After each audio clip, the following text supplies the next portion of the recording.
Hey everybody, this is Corporate Capshaw / Mr. Smiles a Lot. How you guys doing today? Oh, and also Officer Capshaw, and this is Brandon Gachar again, also Officer Gachar. So today we are going to go over some more hand-to-hand combat training techniques. And the reason I said officer for both of us is because, well, we are licensed security officers / law enforcement officers. But not only that, I feel like, and he agrees with me as well, a lot of security are not well trained in hand-to-hand combat. Hence why we do these martial arts training videos. We don't do them to show off. We don't do them to look cool or tough or like we can take on anyone. I like doing this to show that I'm trying to teach you safety. I'm trying to teach you how to defend yourself. I'm trying to teach you things that I've learned that I also will know that does work in in an intense situation. But not only that, yes, I do like to prove that you can mix martial arts with MMA or use martial arts in a street fight and still disprove people saying that doesn't work. But anyway, sorry, like that's my own little personal thing, because I've been doing martial arts and MMA pretty much my whole life. But anyway, so last video we did, remember I showed you the concept of waiting until the punch gets to you before you defend yourself. And then I remember I taught you that single blocking here, like letting it slide past you. Okay, so another thing is that when it comes to other styles, let's say, you can do various things. The reason I like doing the Jeet Kune Do or Wing Chun way things so much is because of the fact, out of all the styles I've learned, to me it has taught me how to really learn how to block simultaneously while attacking at the same time, and also learning how to really get those angles on my opponent. Besides boxing, besides karate, besides everything that I've learned. So there are different blocks and there are different ways of how you can defend yourself. So besides just doing Wing Chun or Jeet Kune Do or trapping, here's another good one.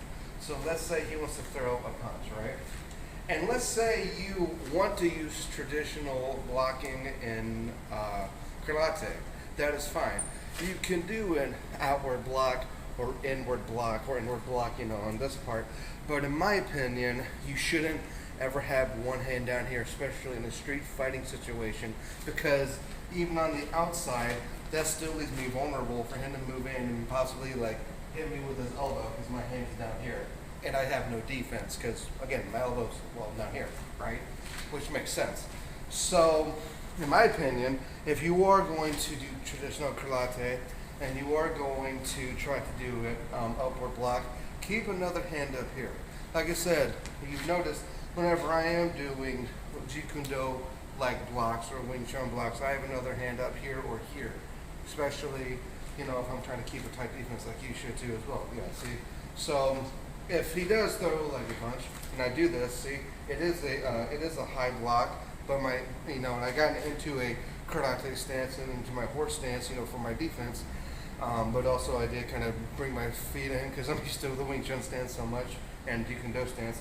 But here, right, but my other hand is still here. And you can move in with if you want to, how in karate or taekwondo, you learn how to bring your foot in and out, with that half circle. Well, you can do that as you move in if you would like to. If you still want to stick to karate, that you have your hand up here. I'm taking my left foot, making a half crescent moon here, stepping to his outside. As you can see, I'm already down here, and I hunker down for my power like you would in karate or taekwondo, and I will do a reverse punch like you do in karate or taekwondo. See? It's still a reverse punch. And if you really want to, you can do a boxing left jab, but if you're blocking to the outside here, you do want to treat that jab as like a power hit. You don't want to just jab, you actually want to hit with force, and he wants to duck or whatever he can do, yes.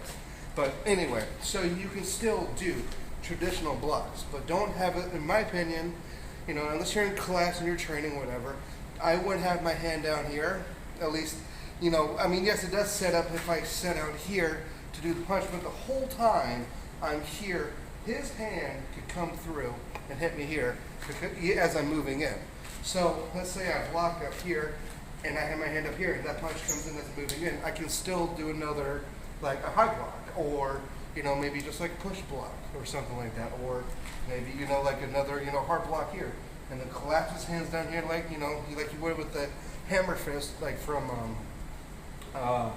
karate, or what's that style I've practiced? Not iron fist, but anyway. So, like you can also collapse down here. That's another style too. A hammer fist, like this doesn't always have to be pushed like in Jeet Kune Do, Wing Chun, to get that fast hit in. You can actually boom, and then if you want to. So this is what I'm saying, is that you can mix styles together. So if I'm doing an inward block, especially like in karate here, let me from this side just so I can show a better demonstration. Do you want to switch your feet real quick? I know it feels weird because you're right-handed like me, but so if I'm going in here, I definitely don't want to have this hand down here. Just look how open I am. Like, even knowing that I'm blocking it here, keep your arm a little more straight just for demonstration. Even though if I'm here or here, whatever, I'm blocking his punch out of the way, my midsection is still open, my face is open, and my side is open. So I would still keep my hand here, or I'll keep myself sort of bladed still. You know what I'm saying? So that way, if he throws another punch, I can grab his hands, do whatever I need to do. Here, pull him in, break his elbow. I'm just kidding, I wouldn't do that to my buddy. But, so that's another thing you can do from here. Besides, so you can also go into your traps from here. So how I mix that? This is what Bruce Lee meant by, when it comes to Jeet Kune Do or just fighting in general, you should really have a style without style. Because if you get stuck in one style, you're going to get hurt. Like if you were an amazing kickboxer and I only knew wrestling or jiu-jitsu, and you started boom, boom, boom, striking on me and just hit me real hard, you would whoop me, right? Yeah.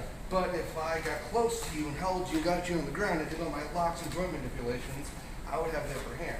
So that's why it's good, I think, to know a lot of different styles mixed together, even if you haven't completely exactly mastered one, or if you are proficient at one, use that and mix it with the other styles.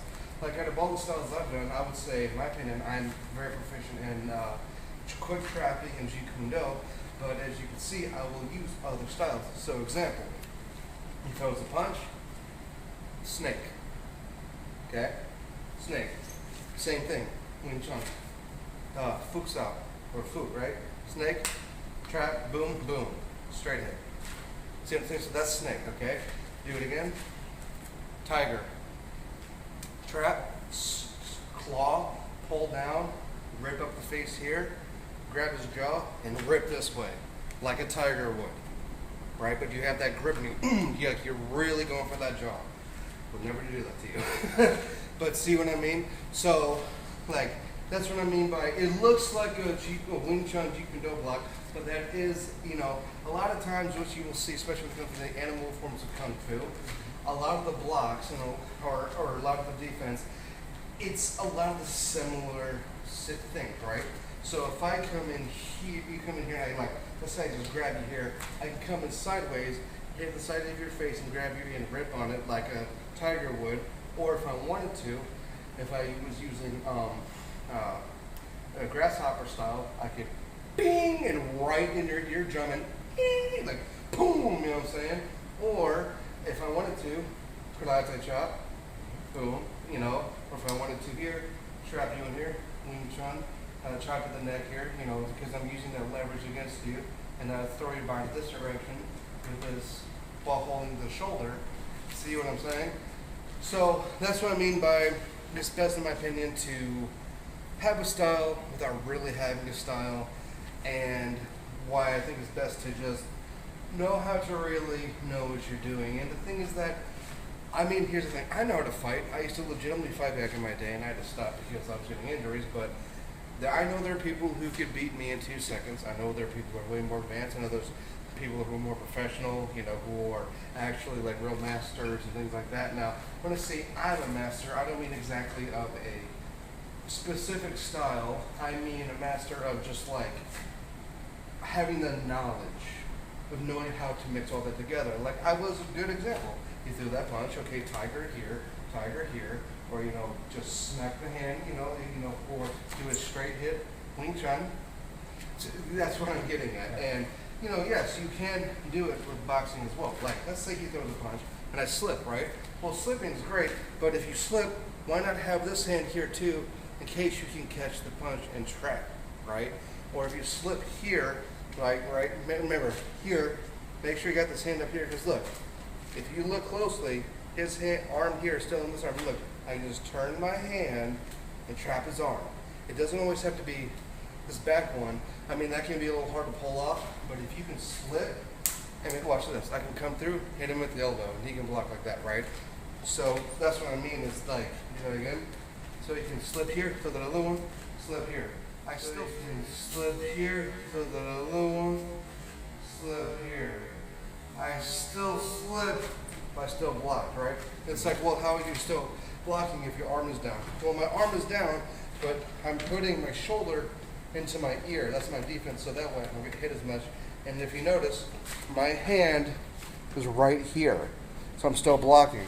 So even if you were to like hit me, like stick your hand out, if you were to like pretty much hit me, look, I'm still pretty much rolling it off my shoulder. It's not hitting my face, and there's a lot of things I can do from here. Actually, one of my favorite ones, it looks a little bit weird, but in boxing or in martial arts, we call it the chicken wing block. Looks weird, Oh, yeah. but like, okay, like, so throw a punch.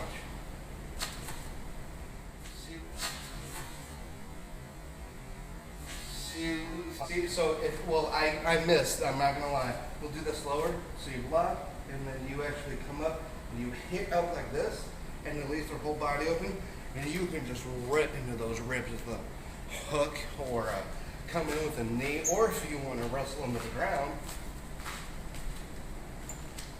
See what I mean? So yeah, so it's called a chicken wing block. So yeah. Isn't that weird? But it works, right? And also, like you saw, you can also do passing. When you were past me, I could have gone down the top of your neck with my elbow. Or I could have gone here and kneed you. Or I could have thrown you this direction after a headlock. I could have done a million things. So you don't always have to do this block and then this chicken wing block. You can honestly do the chicken wing block just off a regular punch. So just throw a punch in there. And notice how I move though, so I can get to your outside. Because if I really wanted to, block, boom, right? And that was a good duck shot. So if you're going to throw it with that arm, same thing, right? And if I do that in slow motion, if I time it perfectly and I move it in right, my elbow's already coming into your face. So as I'm blocking, I can also move in for a hit too, without even really touching you. But if I really want to make it more effective, knife, boom, and you pull. Ooh, it's bad. I get a little ahead of myself, sorry. I know I do better when I break things down. So let me do that slow motion. Do that again. So you block up here, you do a chicken wing block, which kind of looks like a high block in karate or taekwondo, but it's more because you're ducking out of it. So you're kind of coming up more here. And yes, you are leaving yourself open, but that's why you do that transition really quick.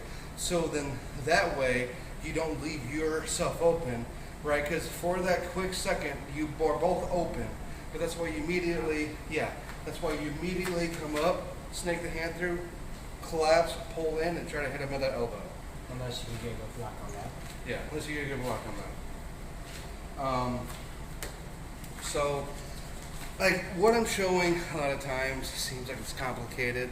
And I know when I say anyone can do it, anyone really can. Like, if you really break down a lot of what I do, or sometimes, my edits I do them in slow motion, or some parts, it makes it easier to see, okay? So let me just show them another more examples, and let's go slower this time. I actually do mean slower, and then we'll wrap things up, okay?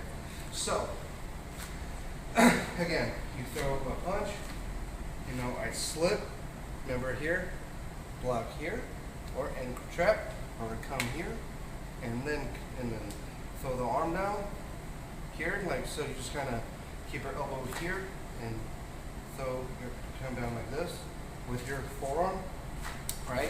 You're not always forcing it, but if you really want to mean you can. You're here, you can do a straight punch, you can do a boxing hit, you can do a boxing hook, you can do an uppercut if you want.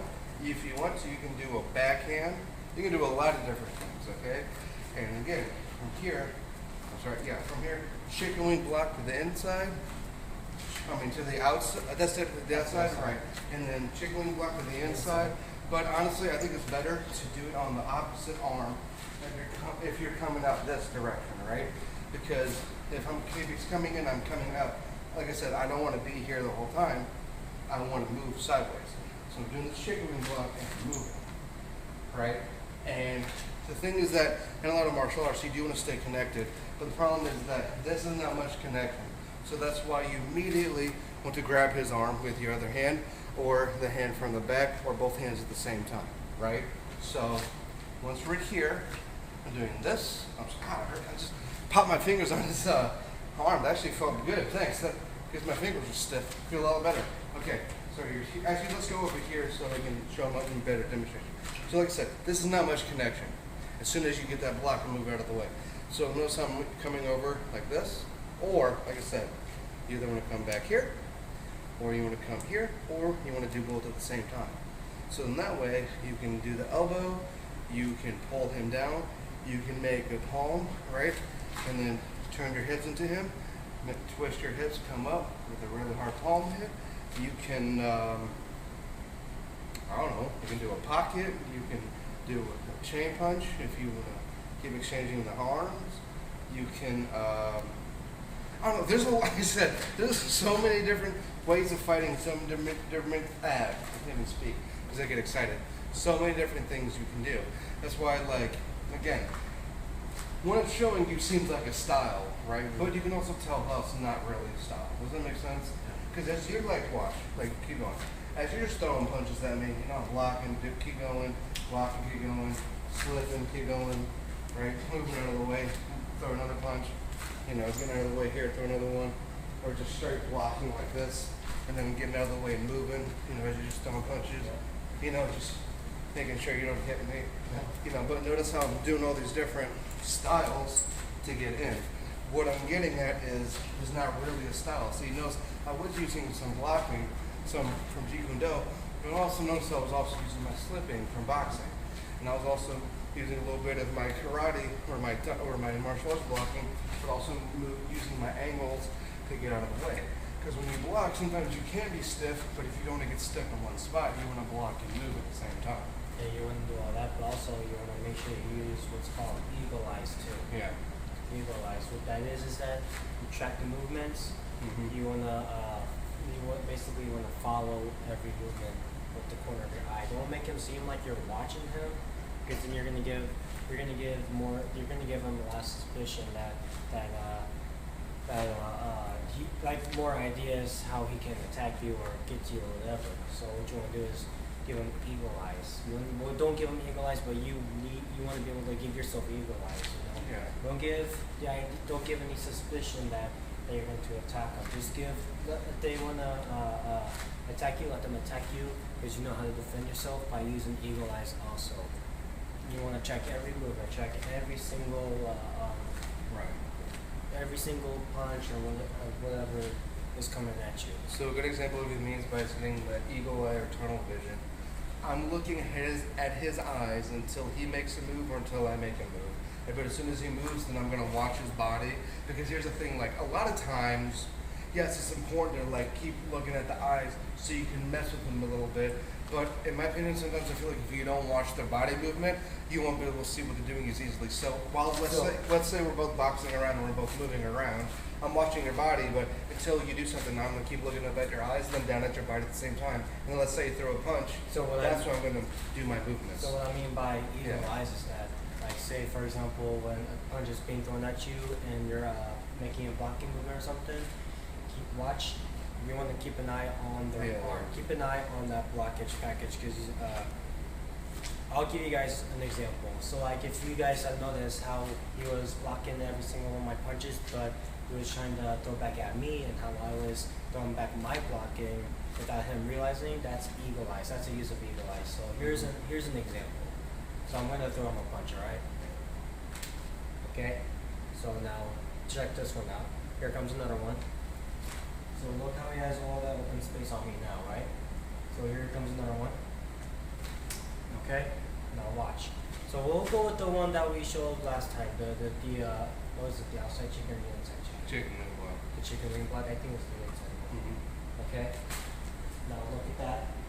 Look how he has his other arm, he has all this open spout, right? Now, like you said before, he could do a snake on me, a tiger grab, or whatever, right? Now that's a hit, but this is when eagle eyes come in. So, go and do what you did.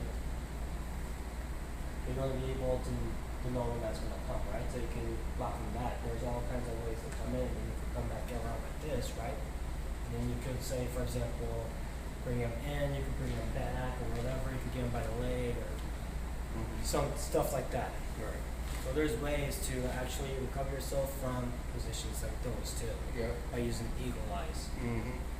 And speaking of eagle eyes, when he did that duck, just from my training, and well, speaking of like thinking of what to do next without really thinking about it and having that flow, if we were really going at it, which I would never because he's one of my best friends, but get back down there again. Notice how though you did duck my hip, but watch out for this hand because I could grab the back of your neck and really do a lot of bad things to you right here. So, but as soon as you duck down, and before I do this, immediately come right back up. Yeah, exactly. You don't. I'm gonna be down there too long. Because if you are, I'm gonna wrestle you. I'm gonna grab the back. I'm gonna do something like I'm gonna get real aggressive because I'm like, oh, he's lower. I'm a bigger dude. I'm gonna use that to my advantage. I'm gonna grab your neck. I'm gonna crank you in. I'm gonna do something real mean to you. I'm just being honest, you know. When I use that term, you want to use the corner of your eyes. Don't actually look at it with your. Don't actually look at it, but just look at the corner of your eye. You know, don't give them the suspicion or the idea that he's gonna fight me back, so I need to go more aggressive or whatever. Mm-hmm. No, just use the corner of your eyes. Try to solve whatever position you can get into to recover from that position you're in, and then you'll be all, you know.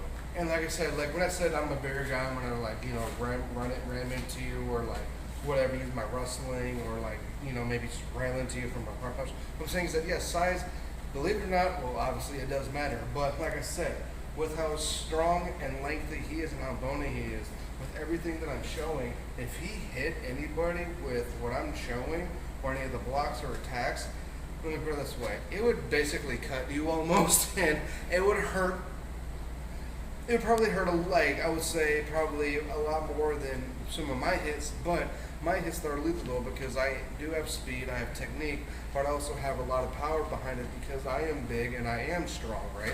But at the same time though, as you can see, I've got rough knuckles and I've got pointy knuckles, and that's from doing martial arts since I was 5, so that helps me one way fight someone like him. But at the same time though, I'm a bigger dude and I am fast.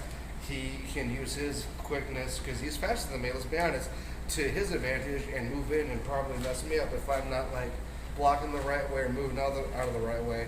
So that's why, again, it's always important to know all different kinds of styles in a way. Well, it's been a long video anyway, but I don't care, we're just trying to educate people, especially law enforcement out there, whether it's police or security or PIs, surveillance, whatever, we're just trying to show like different ways, techniques, and how to defend yourself when it comes to being on the job and being on duty. And that's honestly part of because of my martial arts training, that's part of the reasons why I feel confident enough to where whenever I approach a situation, if I have to, I'll be able to use my hands and I will never have to reach for my firearm, and that makes me feel safe. And if I do have to reach for something, it'll more than likely be my baton. And for my calisthenic training, I'll know how to hit somebody and defend myself. And the worst thing that's going to happen is I might like bruise them up a little bit, maybe on accident. Depends on how aggressive they come at me and how aggressively I react. I might break a limb. Okay, it's a baton. I'm just being honest. I'm not trying to be violent. I'm not trying to be I'm gonna pull this out so I can hit you with it. No, I'm not gonna be one of those. Yeah, no, trust me, we've dealt with people like that in the past. Well, I mean, we've had people like that in the past. Yeah. Not we dealt with, but we've experienced with. Yeah, the jarhead, guys or whatever who think they're all this and that when they're really not. But yeah, anyway. Yeah. So, So anyway, like I said, remember to always know your situational awareness and surroundings. Always know when to be in fight or flight. And like we both say all the time, you are your first responder. So remember, know when to fight or flight, or when to know what kind of situation you're in. Like, this might sound kind of crazy. No matter where you are, always look around you, because you never know what's going to happen. Like, I'm serious. As soon as you walk in somewhere, look left, look right, look at the corners, look up and down. Heck, if you want to, look behind you a little bit. That's just a good example of situational awareness and situational surroundings. And you don't even need to be a security officer or police officer to know that. Or, some people that I know, when they're at a restaurant out with their family, they will actually choose a booth or a chair, and they will actually have they'll sit their back to the restaurant facing the door, so that in case anything happens, if they see something happens, they can quickly grab their family and run out the door. Yeah. You know what I'm saying, or something like that. Or maybe if they, if they got their CCW and they're carrying, if they feel like they need to defend the place, if they happen to have the firearm on them because they have a legal right to, then, you know what I'm saying? So anyway, again, thank you all so much for watching. Really hope that this video breakdown really helped show you different things. I know a lot of times in my videos, my training videos, I do a lot of the same movements, a lot of the same blocks and things like this and that or whatever. I'm just kidding. But the reason is because, like, it's just for my training. And like they say, like, what do they say? You do things over and over again. It becomes like it's refreshment training. Yeah, and exactly. You do something over and over again. It becomes so natural to use, like second nature. And practice makes perfect, or practice makes not perfect, but it makes progress. That's a better one. So like him throwing a punch. Okay, you've seen me do this block 1,000 times, and maybe do that because guess what? It works. Okay, he throws another punch, right? Oh, it worked. How many times have you seen me do that in our videos? Check this out, guys. But it works. Check this out, guys. This is one thing that they don't see coming. This is what eagle eyes can be used for too, right? Right. Now I'm gonna throw this last punch and watch how he's gonna catch it. Okay. All right.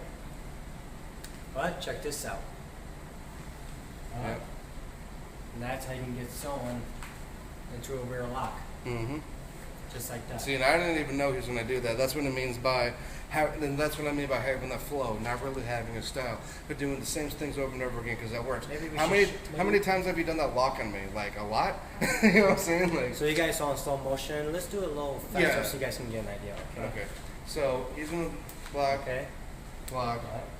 Block. I'm gonna come here and he's gonna do that. Yep. Oh yeah. There you go. Yeah, that worked. Yep. See the way. Watch. No, you're good.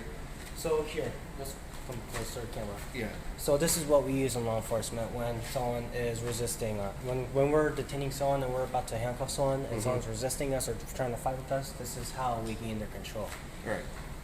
On the wrist, there's a joint, all right? Let me take my watch off, actually. We're good. On the wrist, you see this part right here, this knuckle here on the wrist? That's a joint. So when you pull them into a rear lock, can you feel that joint? Yep. That's how you get them under control, right? Mm-hmm. And then you can do all kinds of things with them. I mean, you can make them I'm not going to say the S word. I'm just kidding. No, you have them in your control. You could slap those cuffs on them. They can't fight you. They'll try to fight you, but you know what? You have them under control. No chances of getting hurt or anything. So try to resist. Well, actually, if you want to make, you that have the right hold. But if you're going to make this a little more effective, let me show you the way I do it personally. Is that, okay, now, because of, this is a little bit of Aikido or Hapkido, right? And more joint manipulation. If I come in, now watch this. So I'm going to come in here, and I'm just going to do this. That's it. You feel that? Yeah. I'm barely pressuring. That's it.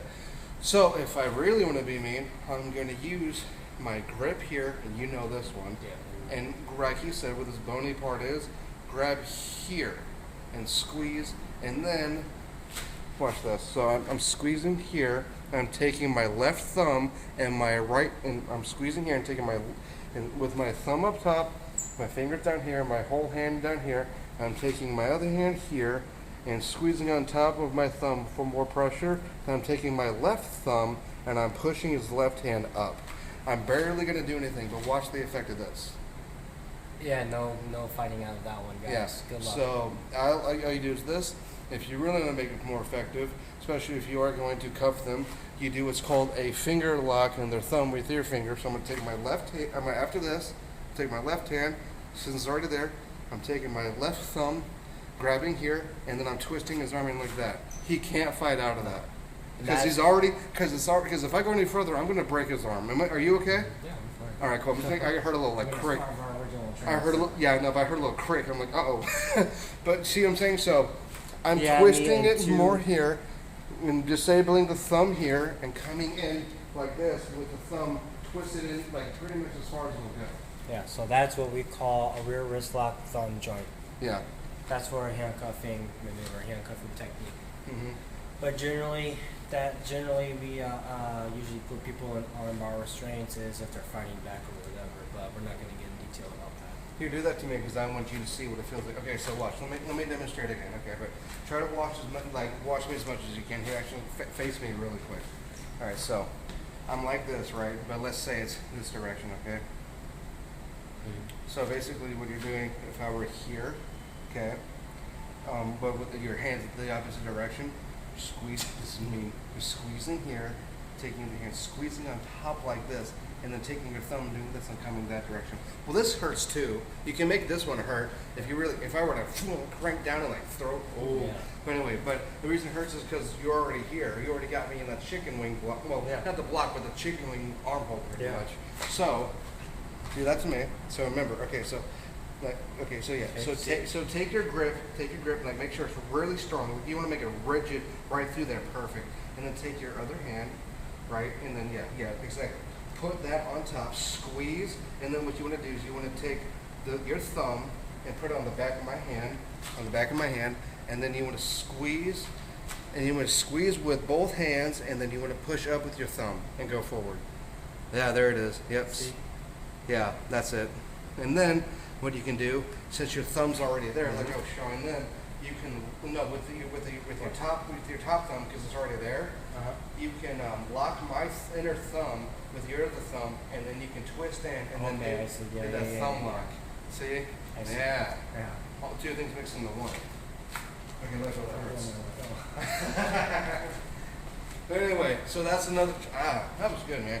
Good I'm job. not going to get into much detail. Don't leave me hanging, buddy. Come on, give me a fist bump. Thank you. That was good. Anyway, so again, we should probably end the video 30 minutes, and editing this takes a while sometimes, but it's all good. Anyway, this has been Corporate C Capshaw / Officer Capshaw / at Mr. Smiles a lot, and this has been Brian Kachar / Officer Kachar. And also on Instagram, Aviation Expert 314, right? Yeah.